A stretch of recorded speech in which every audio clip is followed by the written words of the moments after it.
Ce n'était pas une réaction aux crises, mais un style de vie, une manière de vivre, un engagement avec le ciel au milieu du chaos de la terre.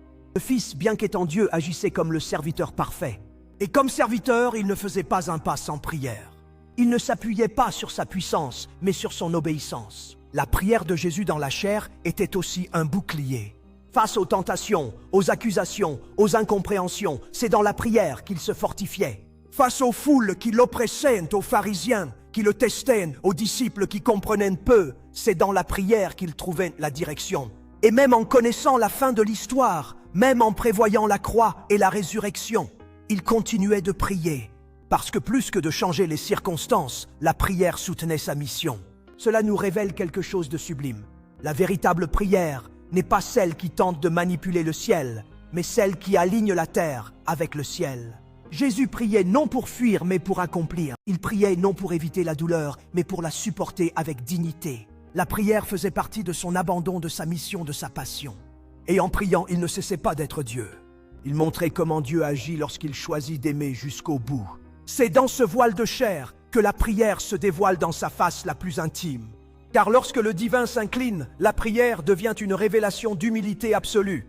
Jésus n'avait pas besoin d'approbation ni d'instruction, mais il a choisi de dépendre, il a choisi d'écouter, il a choisi de se taire et d'attendre. Et cela change complètement notre compréhension de la prière. Car si Dieu lui-même incarné priait, combien plus devrions-nous prier? Cependant, même avec tout cela, la prière de Jésus n'avait pas encore atteint son expression la plus aiguë. Il restait encore un moment où l'âme qui n'avait jamais péché sentirait le poids de tous les péchés. Un moment où le ciel semblerait absent et la douleur deviendrait insupportable. Et dans ce moment, la prière ne cesserait pas. Au contraire, elle s'intensifierait jusqu'à la limite de la larme et du sang. Car là, dans le jardin, le Fils qui a toujours fait confiance montrerait que même dans l'angoisse la plus profonde, le cœur qui aime continue de prier. La prière comme communion éternelle exprimée dans le temps. Lorsque le ciel est descendu et s'est fait chair, la communion qui a toujours existé entre le Père et le Fils n'a pas été rompue.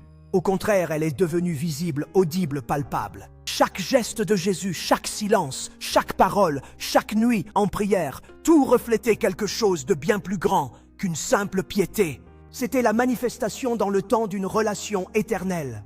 La prière sur ses lèvres n'était pas une habitude religieuse, c'était le pont vivant entre l'éternité et l'histoire. Aux premières heures de la Galilée, loin de la foule entre les montagnes et le vent, Jésus se retirait.